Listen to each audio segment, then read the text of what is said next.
warahmatullahi wabarakatuh. Alhamdulillah nahmaduhu wa nasta'inuhu wa nastahdihi wa natubu ilaihi wa na'udzu billahi min syururi anfusina wa min sayyiati a'malina may yahdihillahu fala mudilla lahu wa may yudlil fala hadiya lahu. Asyhadu an la ilaha illallah wahdahu la syarika lah wa asyhadu anna Muhammadan abduhu wa rasuluhu addal amanah wa balaghar risalah wa nasahal ummah wa kasyafal ghummah ila yaumil qiyamah. Amma ba'du.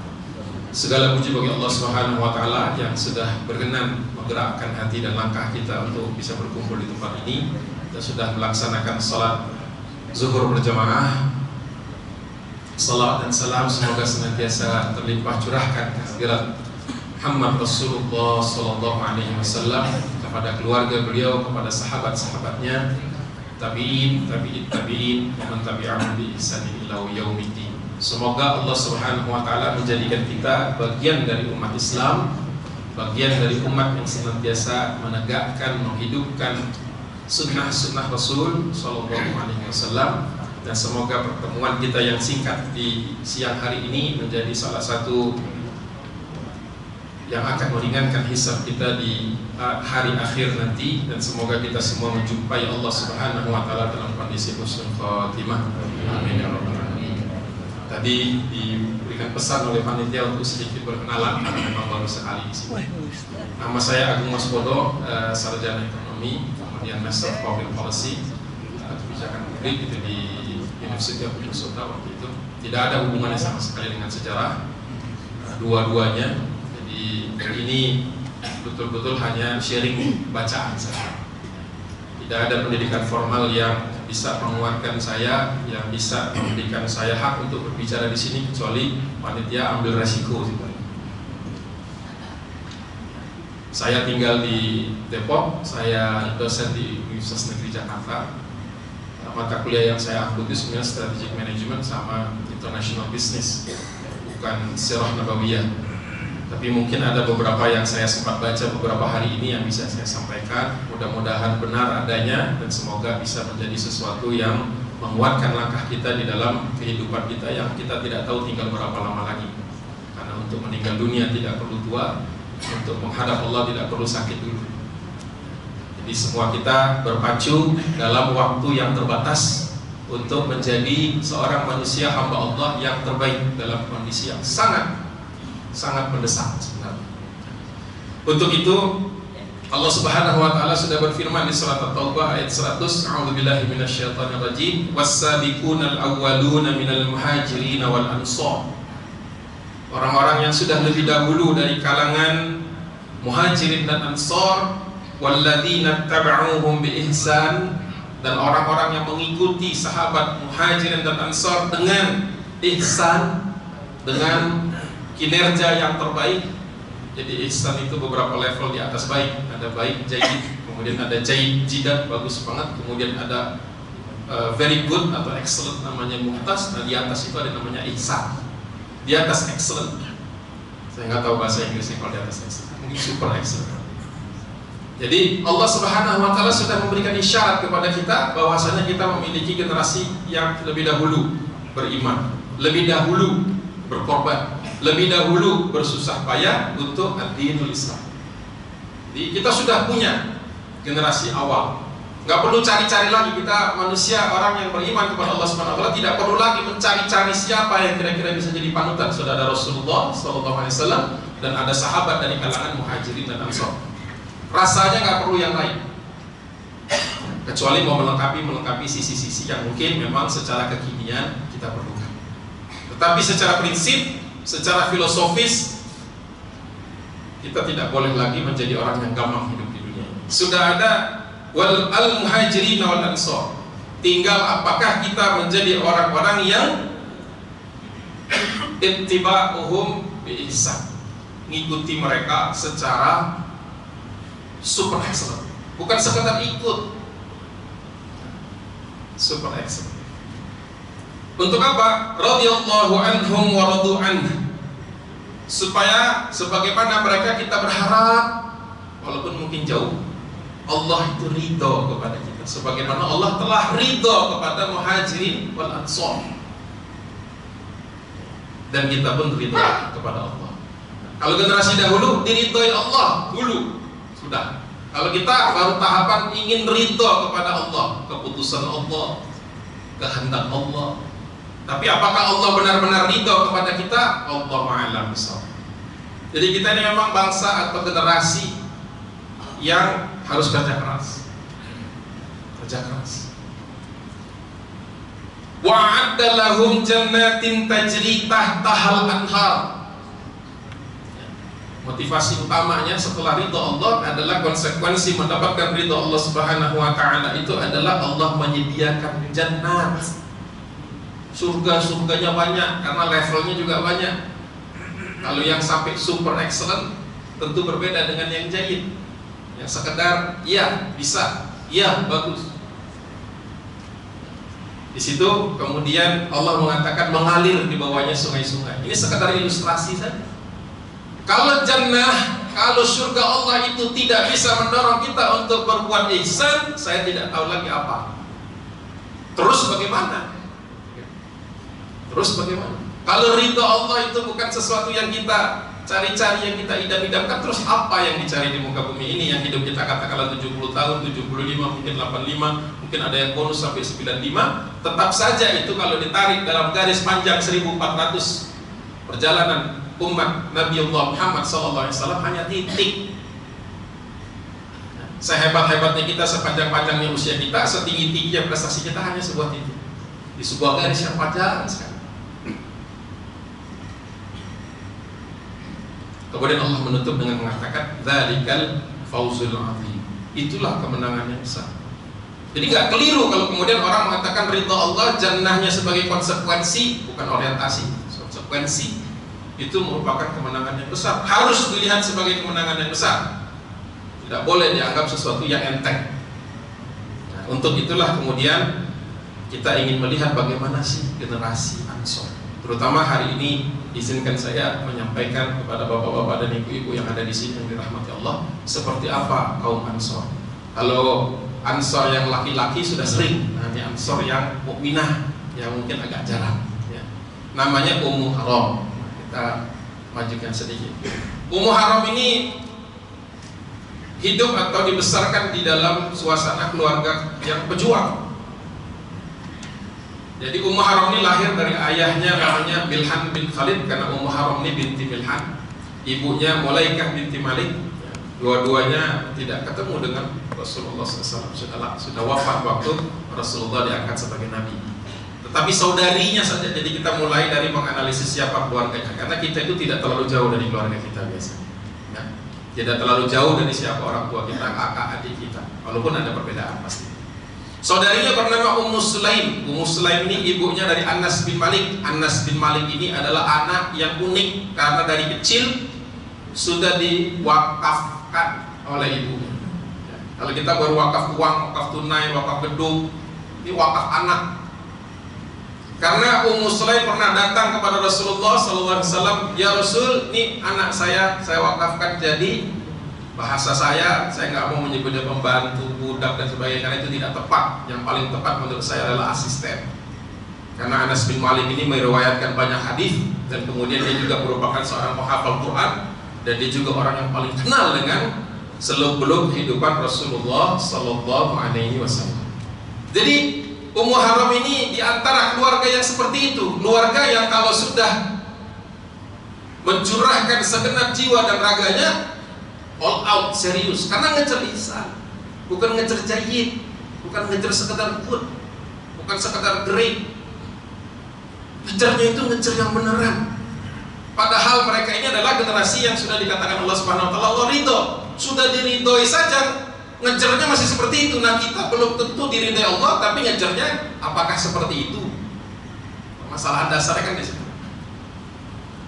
Ummu Sulaim ini kakaknya Ummu Haram menikah dengan Abu Talha. Kita tahu Abu Talha ini adalah seorang pahlawan di Uhud yang setiap kali dia memanah pasti kena sasaran. Kalau ada muslimin lain yang waktu itu banyak yang mundur karena Rasulullah terdesak, banyak orang yang mundur di Uhud. Yang lari itu, yang mungkin bawa panah-panah itu, Rasulullah kasihkan panah itu, kasihkan kepada Abu Talha ya. jangan kau bawa pergi gitu. Kalau kamu mau mundur, kasihkan kepada dia. Beberapa kali Rasulullah tuh ikut nongol gitu, di keluar untuk melihat, nah itu ada sasaran, nah itu ada sasaran. Kata Utbah, ya Rasulullah, turunlah engkau, jangan sampai ada panah musuh mengenai, biar aku yang ada di depan. Jadi iparnya itu seperti itu. Iparnya Ummu Haram itu seperti itu. Sebelum kita bicara Ummu Haram, kita tahu dulu orang di sekitarnya. Hikmahnya buat kita, kalau loh kok di keluarga saya gak semuanya baik-baik, karena manusia gak ada yang sempurna, memang betul. Tetapi dakwah ini harus dimulai dari yang dekat.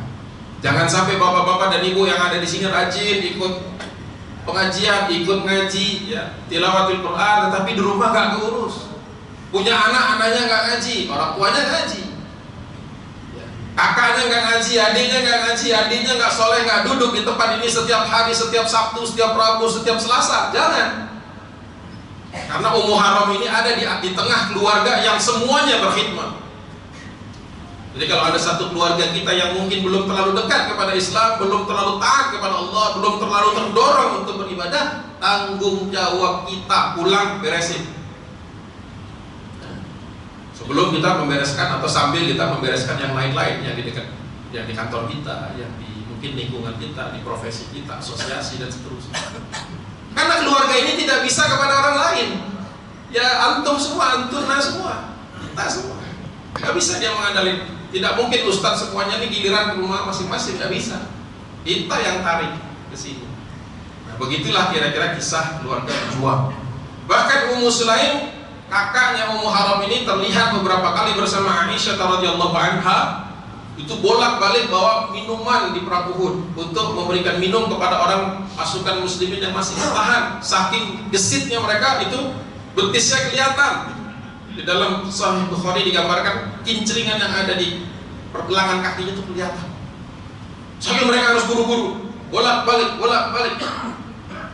Wanita mukminah muslimah, ketika sebagian laki-laki tunggang langgang. Jadi tidak ada alasan untuk mengatakan ibu-ibu itu kaum lemah, keliru. Tidak ada contoh kaum lemah di kalangan Ansor wal Muhajirin, apalagi Muhajirin. Jadi janganlah kemudian kita termakan dengan istilah-istilah, oh ya ini yang lemah. Mungkin secara fisik iya, tetapi secara naluri keibuan, setiap anak yang dia lahirkan itu jihad fisabilillah. Kalau sampai wafat itu syuhada, syahid, syahidah. Jadi ibu-ibu itu berjihadnya kesempatannya lebih besar daripada bapak-bapak. Jadi kalau masih ada yang lajang, saya tidak tahu, kalau dari wajah-wajahnya mungkin masih ada yang lajang. Kalau nyari istri, carilah yang memang pejuang. Walaupun kita juga mungkin bisa menikmati manja dan sebagainya antara suami istri, pastilah ada pertemuan-pertemuan yang sifatnya ya personal, tetapi bukan itu yang kita inginkan setiap harinya. Di sini message saya ingin saya sampaikan adalah kita semua sudah punya keluarga atau sedang merancang membentuk keluarga atau bahkan sudah punya cucu dan sebagainya. Jadi permasalahan kita di sini. Lanjut sedikit. Namanya panjang, mungkin saya tidak sebutkan semuanya. Ummu Haram binti Milhan bin Khalid bin Zaid bin Haram bin Jundab bin Amr bin Ghanam bin Adi. Yang penting itu di belakang, An-Najjar Al-Khazraj Al-Ansariyah. Jadi kaum Ansar. Khazraj wajar karena Khazraj ini adalah suku terbesar pertama sebelum Aus yang lebih banyak berbondong-bondong waktu Bai'atul Aqabah Al-Awwal maupun Bai'atul Aqabah Al-Thani. Jadi waktu Rasulullah masih dianiaya di Mekah, orang-orang yang berbondong-bondong datang ke Rasulullah, ya Rasulullah pindah saja ke Yastrib atau ke Madinah. Itu adalah golongan Ansor, mayoritasnya adalah Khazraj, suku Khazraj. Di antara suku-suku di dalam Khazraj itu ada satu suku yang namanya Banu Najjar. Banu Najjar ini tersohor karena di dalam hadis Bukhari Muslim, di ada hadis Bukhari Muslim tidak.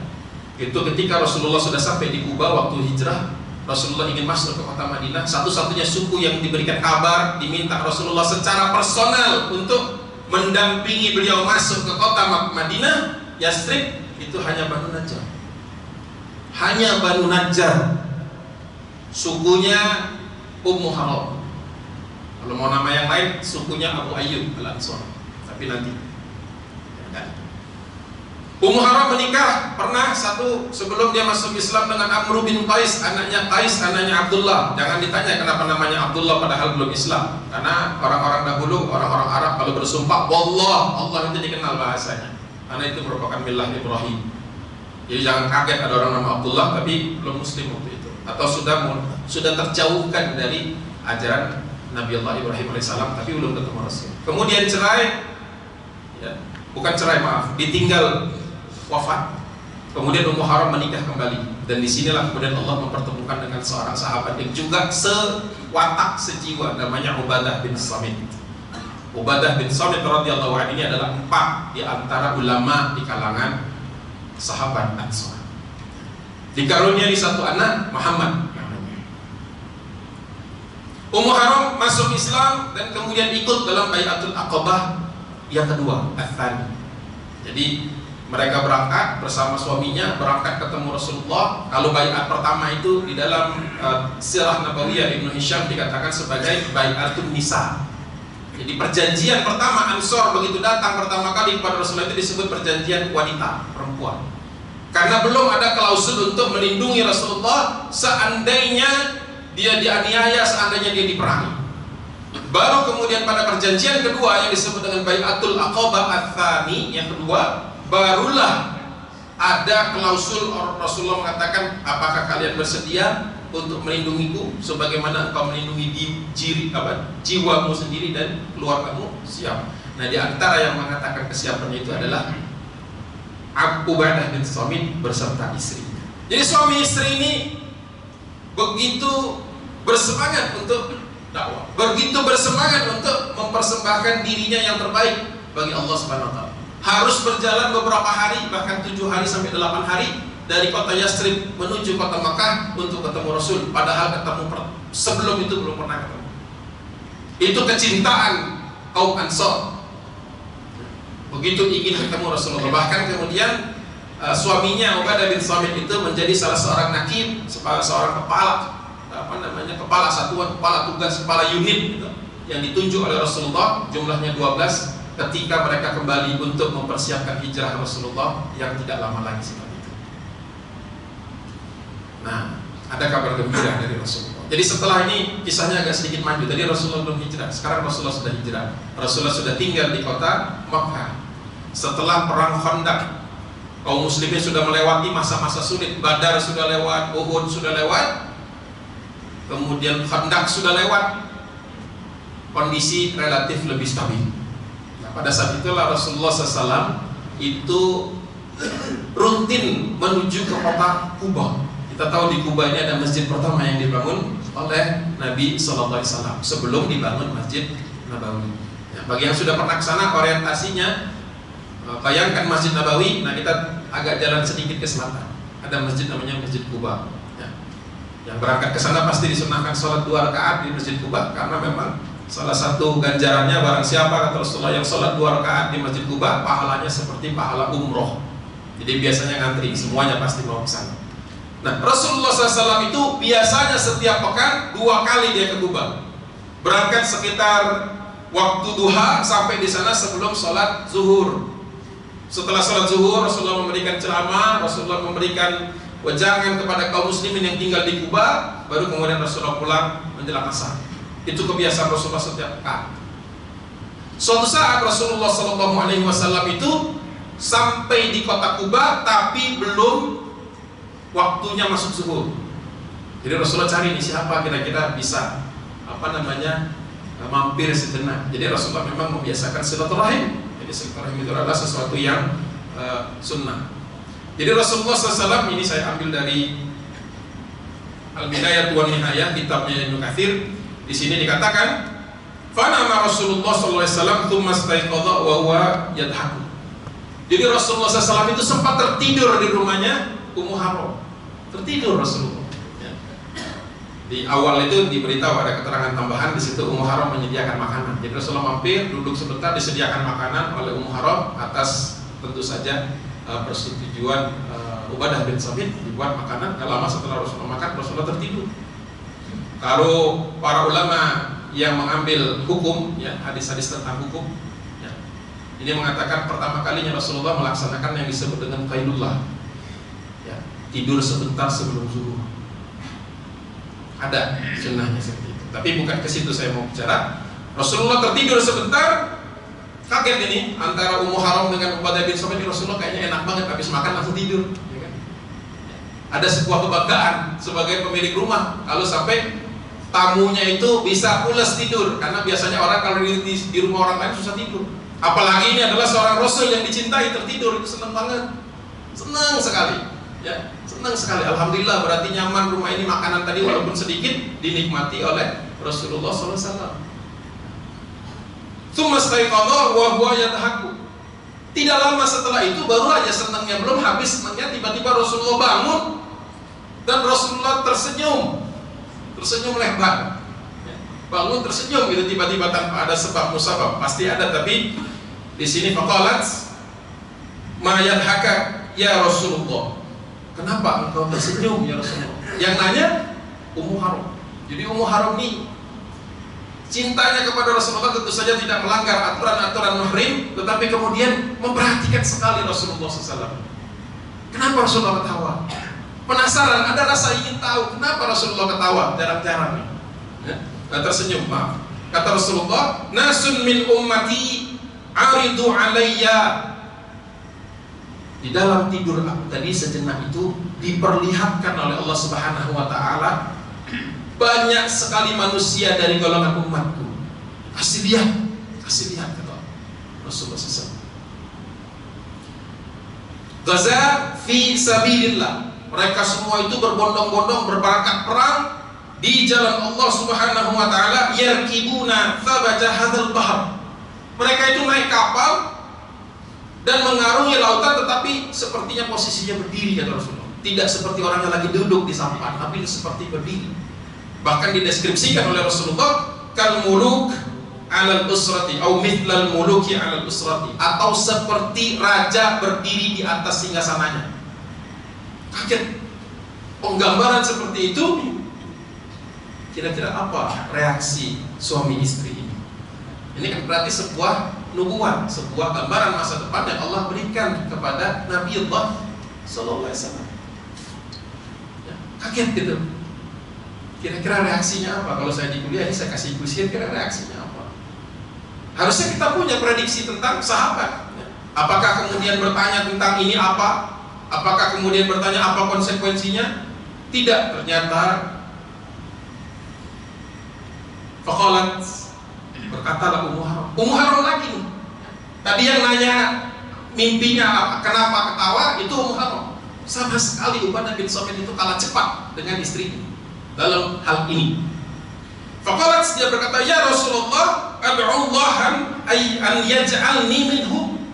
Ya Rasulullah, maukah engkau, sudihkah engkau untuk mendoakan kepada Allah supaya aku berada di antara mereka? Jadi Ummu Haram dikasih cerita begini, bukan ghazanya yang dikhawatirkan, bukan pertempurannya. Kalau pertempuran konsekuensinya pasti ada yang jatuh korban, ada yang jadi syuhada. Bukan urusan jauhnya, jadi bukan yang ditanya kemana, enggak. Resikonya apa? Bukan. Apakah diperbolehkan berangkat? Bukan. Kapan berangkatnya? Bukan. Pertanyaannya langsung kepada, ya Rasulullah, doakan aku ada di antara mereka itu. Gesit kalau bahasa saya. Suaminya mungkin baru mau ngomong, kalah gitu. Baru mencoba mencerna kisah tadi, tiba-tiba sudah didahului lagi oleh istri. Jadi istri gak harus gitu. Kalau untuk kebaikan tidak harus di belakang suami. Harus memiliki inisiatif. Karena bisa jadi suaminya yang ragu-ragu nih dalam hal ini, sedang ragu-ragu. Tentu saja kita ketahui nanti Ubadah bin Samit bukan seseorang yang seperti itu, tapi dalam kondisi ini dia kalah cepat. Kemudian Rasulullah SAW mendoakannya. Kemudian Rasulullah mengatakan, Naam anti minhu. Wah, itu lega. Naam anti minhu. Betul, saya melihat engkau ada di kalangan mereka. Di dalam mimpi itu kamu ada. Jadi terjawab sudah kenapa Rasulullah tersenyum. Jadi Rasulullah melihat masa depan di sebuah rumah yang tuan rumahnya ada di dalam mimpi itu, makanya dia senyum. Jarang-jarang kita mimpi di sebuah tempat, kemudian mimpi tersebut menyangkut orang di mana kita ada di situ. Lega sekali, ya kan? Lega dong. Kalau kita sudah minta didoakan, ternyata Rasulullah mengatakan bukan hanya didoakan, tapi ada di situ. Saya lihat ada di situ. Nah, mereka baru kemudian mencoba antara senang dengan excited, ya, dengan semangat gitu. Tiba-tiba Rasulullah tertidur lagi. Masya Allah, Rasulullah mungkin capek sekali, tertidur lagi, bangun lagi, ketawa lagi, tersenyum lagi, ditanyakan lagi. Sama kata Rasulullah, aku melihat yang seperti tadi. Kemudian diminta didoakan lagi, ya Rasulullah, maukah engkau mendoakan? Kalah cepat lagi, ya, Ummu Haram tadi lebih dahulu. Kemudian Rasulullah menutup dengan kata-kata anti minal awwali. Jadi ada dua informasi, anti minal awwali, engkau ada di gelombang pertama. Ada dua informasi, Ummu Haram pasti berangkat. Yang kedua, ada banyak rombongan. Ada banyak rombongan, bukan cuma satu rombongan. Banyak kemudian mufassirin Ibnu Katsir juga mengatakan hadis ini senada dengan hadis yang pernah Rasulullah sampaikan ketika kaum muslimin 1 tahun sebelum peristiwa ini pernah dikepung oleh kaum musyrikin Quraisy ketika pertempuran Khandaq. Rasulullah menggali parit. Pada saat menggali parit itu juga Allah Subhanahu wa taala menunjukkan masa depan, tetapi konteksnya berbeda. Rasulullah mengatakan dari riwayat hadis riwayat Imam Ahmad, la tufkahanna al-Qustantiniyah fala ni'mal amir amiruha wa la ni'mal jais dzalikal jais. Kalian pasti akan membuka dan membebaskan kota yang namanya Qustantiniyah, Konstantinopel, kalau sekarang sudah jadi Istanbul. Fala ni'mal amir amiruha, sebaik-baik pemimpin yang melaksanakan itu adalah pemimpin itu, ya, sebaik-baik pemimpin adalah pemimpin yang melaksanakannya, berhasil dalam itu. Wala ni'mal jais dzalikal jais. Dan sebaik-baik pasukan adalah pasukan yang ikut bersamanya. Jadi Ibnu Katsir mengomentari bahwasanya hadis tahun yang lalu tentang prediksi jatuhnya Konstantinopel senada dengan ini. Walaupun Ummu Haram tidak tahu persis karena tidak ada kata-kata Konstantinia di dalamnya. Satu hal yang kita catat sebelum kita masuk ke babak ketiga, yang terakhir, adalah satu hal yang namanya kebaikan kita nggak boleh ketinggalan. Kalau kebaikan tidak boleh ketinggalan, tidak lagi mengenal laki-laki maupun perempuan. Ada kebaikan, be the first, duluan, harus semangat, harusnya. Rasulullah SAW kemudian wafat, kemudian digantikan dengan Abu Bakar As-Siddiq sebagai khalifah. Abu Bakar As-Siddiq wafat, kemudian naiklah eranya Umar bin Khattab sebagai khalifah kedua, Amirul Mukminin. Nah, di zaman Amirul Mukminin Umar bin Khattab inilah kemudian kita mengetahui umat Islam berhasil menaklukkan Syam, provinsi Syam milik Bizantium atau Romawi Timur, yang isinya kalau sekarang Syam itu luas sekali. Kalau sekarang Syam itu terdiri dari Yordan, Palestina, Lebanon, dan Suriah, sedikit Irak. Itu Syam, luas sekali. Kalau dilihat peta mungkin tidak sampai ke belakang bisa melihat ini kira-kira seluas ini. Ya. Sangat besar, terdiri dari 4 atau 5 negara sekarang, sebagian Turki bahkan. Setelah kemudian wilayah tersebut jatuh ke tangan umat Islam, Umar bin Khattab kemudian mengirimkan Mu'adz bin Jabal, ya, ke Al-Quds karena Umar bin Khattab tahu, ya, kaum muslimin yang ada di Syam ini perlu ulama-ulama. Kemudian ada Abu Darda. Abu Darda ini kemudian diperintahkan ke Damaskus, dan satu orang lagi sedang diperintahkan berangkat. Ternyata kedua orang suami istri yang namanya Ummu Haram dan Ubadah bin Samit juga mendapat tugas. Nah, ini lega sekali, ya, karena selama itu realisasi, mereka yakin kalau apa yang dikabarkan Rasulullah pasti terjadi, tetapi tanda-tandanya belum kelihatan. 2 tahun Abu Bakar As-Siddiq isinya adalah penumpasan orang-orang yang murtad dan nabi-nabi palsu, orang-orang yang menolak membayar zakat. Di zaman Umar bin Khattab sudah mulai ada kota-kota yang ditaklukkan, yang dibebaskan oleh kaum muslimin, tapi belum kelihatan ada lautan. Karena isyaratnya harus yarkibuna fil bahr, naik kapal di atas laut. Jadi orang tua ini masih gak mungkin Rasulullah salah, tapi kok belum nyampe. Umar bin Khattab sebagai khalifah, sebagai Amirul Mukminin tahu. Nah, ini sekarang Syam sudah ditaklukkan, Syam sudah tunduk, diberangkatkanlah orang-orang yang punya, yang pernah ditandai oleh Rasulullah SAW, orang-orang yang pernah disebut-sebut oleh Rasulullah. Diberangkatlah 2 orang, usianya sudah waktu itu 69, Ummu Haram 69 tahun, suaminya 71 tahun. 71 tahun, 69. Nah, kita cek ya usia-usia kita. Kalau kita sampai di usia itu, apakah kita ini siap sebagaimana keberangkatan para sahabat? Perjalanan jauh, perjalanan jihad fisabilillah. Tapi Umar bin Khattab memberikan tugas yang berbeda.